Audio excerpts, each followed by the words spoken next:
A Leila de manhã pegou o próprio jatinho, você vê que ela conseguiu chegar elegante lá. O nosso Ancelotti realmente me decepcionou fortemente. A gente teve uma rodada de campeonato brasileiro no sábado, meu Deus do céu. Nossa, mas meu Deus, eu não sei o que era pior, o jogo do São Paulo, depois o jogo do Corinthians, foi assim, uma sucessão de sustos no sábado, de futebolzinho. Ontem, bom, problemas de arbitragem no sábado, no domingo de manhã, no domingo à tarde. É uma coisa assim, é inacreditável. A primeira coisa que eles tinham que fazer é assim: a gente não sabe usar o VAR, não vamos usar. Não vamos usar. A gente não sabe, vamos tentar usar quando a gente souber. É igual dirigir sem fazer aula de direção. Não pode. Ah, mas o VAR ajuda. Eu vi como ele ajudou esse final de semana. De qualquer forma, Pipo, de todos os jogos do final de semana, faltam 2 jogos, né? Porque hoje tem o Bragantino contra o Juventude e o jogo do Botafogo.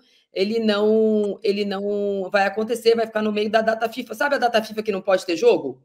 Então, vai ter o jogo do Botafogo. Que Tomara que. maravilha.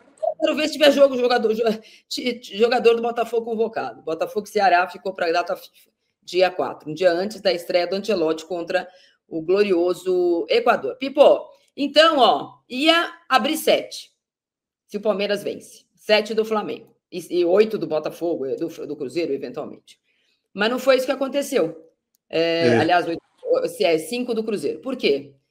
2-0 Melvet, com tudo que aconteceu no Allianz Parque. Nós vamos falar do VAR, sim, mas eu acho que do ponto de vista futebolístico, de novo, o Abel foi mal, e pode falar que o Abel vai mal quando ele vai mal. Ele escalou o time mal, ele mexeu no time, não sei, eu acho que ele falou assim: eu não vou ter mais o Estevão, então eu vou esconder o Estevão. Vamos ver como é escalar o Estevão e não deixar o Estevão jogar. Já que ele vai embora, vamos fazer uma experiência. Vamos esconder o Estevão? Foi o que ele fez ontem. E aí o Estevão, não é o Estevão que joga mal, gente. Precisa ver também como é que ele coloca o Estevão ali no meio. E aí o Palmeiras ainda viu o Cruzeiro vencer. E se o Bragantino vencer hoje, aí dá aquela embolada lá em cima, hein, Pipo? Não, mas vai dar, sem dúvida nenhuma, e já embolou, na verdade. Né? O Palmeiras corre sério risco de não virar a próxima rodada na ponta. O Palmeiras vai visitar. O Cruzeiro, né? Exatamente, o Palmeiras vai ter um jogo duríssimo. Apesar de que o Palmeiras, e a gente que tem que repetir isso sempre, né? É um time muito melhor, né, jogando fora do que jogando aqui. Aliás, os 3 jogos que o Palmeiras não venceu no Campeonato Brasileiro foram jogos em seu estádio. Perdeu 2, aliás.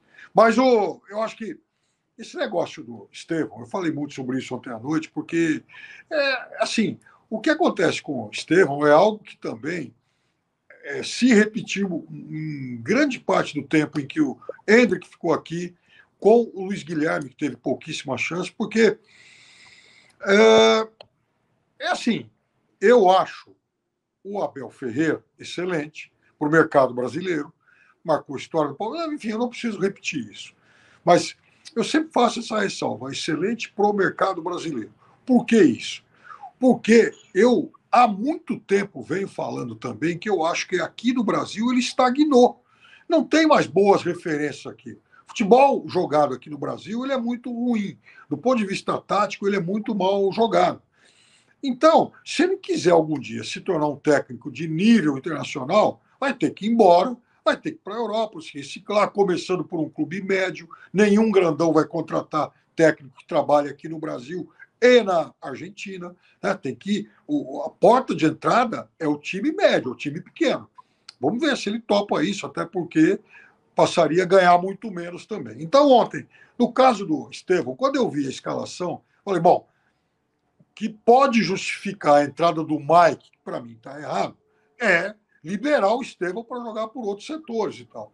Isso durou uns 10, 15 minutos e depois o Estevão veio tentar atuar como ele jogou a maior parte do tempo, aberto pelo lado direito, confinado daquele lado, e é óbvio que todo mundo vai marcar o Estevão com paredão duplo. Vai ter o marcador e a sobra. Todo mundo aqui no Brasil aprendeu a fazer isso, porque ninguém é bobo. Se deixar só um, o Estevão entorta e vai para o gol. Só que jogando daquele lado, eu tenho convicção de que ele rende menos. O Estevão é um cara muito criativo para ficar paradinho em um único setor, ele tem que circular mais, ele tem que ser o cara criativo, inclusive, encostar nos homens da frente, e não aconteceu isso. E aí, quando ele joga com o Mike de um lado e o Facundo do outro, ele tem 2 caras de beirada de campo muito melhores, óbvio, na recomposição do que na criação. Embora o Mike até saiba usar o corredor. Mas ele usa bem, por exemplo, quando tem o Richard Rios para fazer combinações lá com ele, não tinha isso ontem. Então, se você tem o Paulinho no banco, o Maurício no banco, o Luigi no banco, o Veiga no banco, por que vai jogar com o Mike? Não é por falta de opção. E o Palmeiras, no segundo tempo, começou a mexer porque não estava criando. No primeiro tempo, embora ficasse mais perto da área do Flamengo do que o Flamengo da área do Palmeiras, aliás, o Flamengo teve até mais posse de bola no primeiro tempo. Só que o Flamengo não passava da intermediária. O Palmeiras ainda rondava a área e tal, mas sem profundidade. Também não chegava a criar, a não ser no lance do pênalti lá e tal. Mas o fato é que eu acho que, de novo, não é o Estevão que foi mal, como muita gente está falando e tal. Eu acho que é, de novo, o principal talento do time desperdiçado. E uma das funções de um grande técnico é exatamente identificar espaços para os seus grandes talentos. Não é o que está acontecendo. Acho que o Palmeiras. Eu acho que o primeiro tempo, vou repetir, sobre o pênalti. Para mim, visualmente, parece fora. O juiz que está em frente ao lance, vendo por outro ângulo, marca pênalti imediatamente.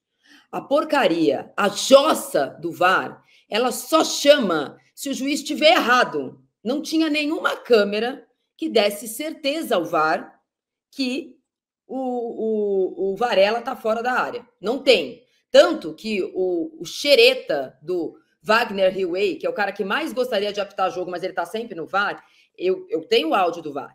Ele chama a porcaria do Ramon Abate dizendo assim, olha, é um lance muito afinado, então eu vou te chamar para você concluir comigo, porque ele está fora. Então seja homem, Wagner Hillway, e anule o gol sem ter a imagem certeza. Não, daí vai o tonto do Abate, que é um tonto, fica 6 minutos, vê de novo, vê, não sei o quê. Não, porque o VAR resolve. E dá o pênalti. Porque não tem nenhuma câmera, exatamente, não tem uma câmera, que diz que o jogador tá dentro ou tá fora da área. Eu acho que tá fora, mas eu achar e o juiz precisa ter convicção. E a visão do Abate nesse lance, ela é limpa. Não tem ninguém na frente dele, ele dá o pênalti. Acho até que o ângulo dele ali tem menos distorção do que a gente está vendo.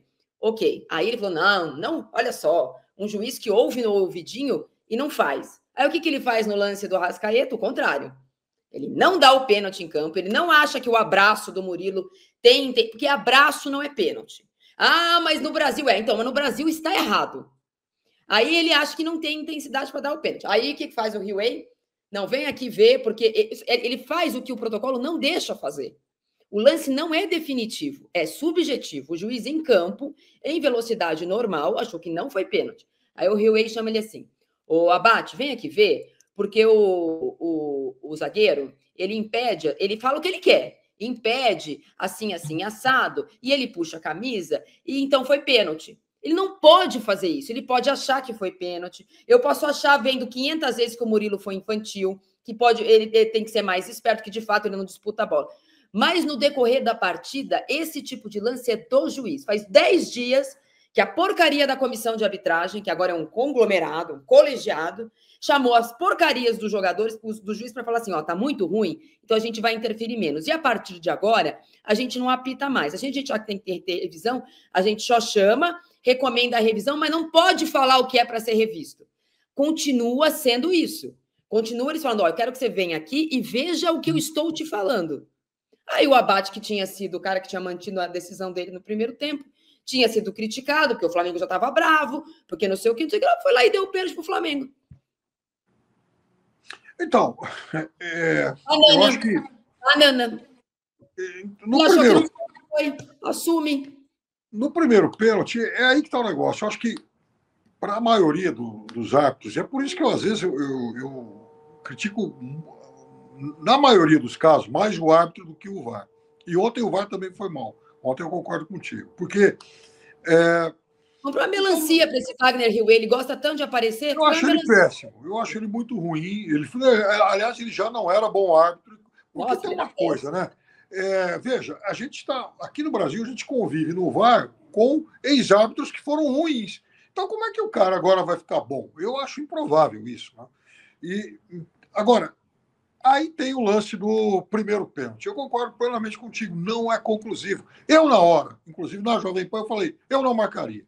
Eu não marcaria, mas, assim, é uma coisa muito subjetiva. Eu acho que pela posição da perna, que quando ele salta está quase em cima da linha, e aí o braço está à frente. Então, se a perna está quase em cima da linha e o braço um pouco à frente, logo o braço provavelmente estaria fora. Achei isso. Mas não é conclusivo de fato. Se não é conclusivo, prevalece a marcação de campo. Ponto. Ele tinha dado pênalti, fica o pênalti. Aí vem o problema. São esses 6 minutos intermediários. Ele vai lá, olha. O Wagner Rui só queria que não fosse pênalti. Porque ele não tem nenhuma imagem para não ser o pênalti. Mas ele queria que não fosse. Aí 6 minutos mostrando nada pro cara. Nossa Senhora. Isso. Se pelo menos ele falasse, olha, o Abate e tal, eu acho que não foi mão. Tudo bem. Aí o árbitro falou, pô, parece que eu vi mão, mas vamos lá olhar. Aí o árbitro, fulano do VAR. Não, realmente foi mão. Então, você está falando aí de uma situação objetiva. Mas a posição do corpo e do braço do Varela naquele momento, mas nem se tivesse um computador da NASA aqui hoje, a gente ia ter eliminado essa discussão, que foi realmente um lance muito, muito difícil. Então, ele erra por ficar tanto tempo lá olhando e tal, né, para marcar exatamente a mesma coisa que ele já tinha assinalado antes. Então, assim, a arbitragem chegou num ponto, Pipo, de tamanha falta de credibilidade, tamanho ridículo, que esse senhor Wagner Lewey sabia que todo mundo ontem, às 4 da tarde, estava assistindo a Palmeiras e Flamengo.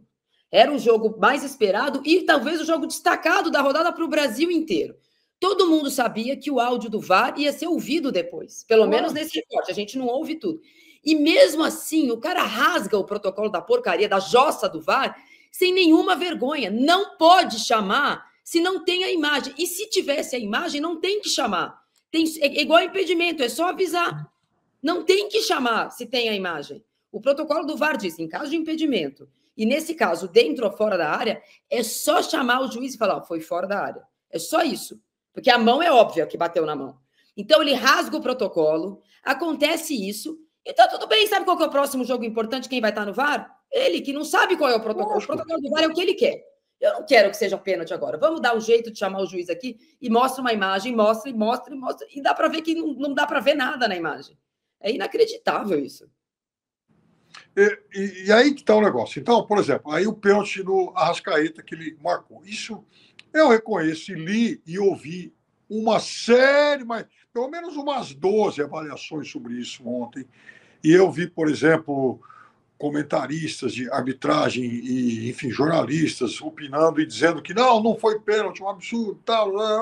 Na hora eu disse que foi e eu teria marcado, mas teria marcado com toda a convicção. Lá na Jovem Pan ontem, debatendo o lance, alguns acharam que não foi. O nosso comentarista de arbitragem foi muito categórico no texto, no blog dele, em dizer que foi, e eu também. Agora, oi? Quem? O nosso comentarista de arbitragem, o Rafael Porcari. Tá. É um professor e tal, e ele é muito bom. E ele falou, foi. Eu também achei que foi. Agora, a minha crítica bom, há uma clara intromissão do VAR, e o problema é que o árbitro vai lá e fica mais um monte de tempo. Como é que ele vai lá para a casinha, olha e tal, e demora tanto para decidir algo que é muito claro? Ou, se ele foi lá convicto de que não tinha sido, não é possível que também ele tenha demorado tanto tempo para desfazer a convicção dele. Então, é a insegurança que muitas vezes compromete esse tipo de decisão. Pois é. Aí, nas últimas 500 rodadas, o Corinthians teve uns 40 gols invalidados, porque anteontem tinha sido falta no ataque. Anteontem tinha sido falta no ataque do Grêmio. E o pênalti do Grêmio foi invalidado. Mas o problema é critério. Não, o problema é ir lá reclamar, gente. A gente fica reclamando de chilique de dirigente. Olha como funciona o chilique do dirigente. O pênalti do Grêmio é exatamente o que aconteceu em várias rodadas. Mas lá, ontem, foi pênalti, Pipo. Então, o pênalti do Grêmio é o seguinte, né? Vamos lembrar dos posts do Grêmio nos últimos dias, elencando lá a série de lances. Os posts do Grêmio têm razão. Só que os caras, eles consertam um erro com o outro. É igual conta de matemática. Eu acho que negativo com negativo dá positivo. Não dá, só piora. Então, o futebol não é assim, olha, um erro aqui, ele acaba compensando o erro ali. Não, um erro aqui, ele aumenta a lista de erros contando aquele outro ali. Então, sabe, esse tipo de coisa não adianta. Então, o Grêmio foi prejudicado, por exemplo, contra o São Paulo, lá no jogo contra o CSA. Falamos à vontade sobre isso. Torcedor gaúcho tem razão em reclamar e tal. Da mesma forma que ele está quietinho nesse final de semana, passou esse final de semana quietinho porque foi beneficiado. Exatamente, aí não tem nenhuma reclamação. Eu vou falar uma coisa aqui que eu já escrevi nas minhas redes sociais, em algum momento já falei de outras formas, mas eu vou repetir. Essa nossa discussão desse jeito, e isso que os clubes alimentam, ela só é benéfica à porcaria da CBF, que oferece um serviço fraquíssimo, caríssimo. Pega o borderô do jogo para saber quanto custa a arbitragem e o VAR, tudo junto. É quase 20% da arrecadação entre viagem, hospedagem. Não é amadora a arbitragem, ela é semi-profissional. Por que ela é semi-profissional? Porque ela ganha pelo trabalho, mas ela não se responsabiliza por isso. É tipo um trabalho café com leite.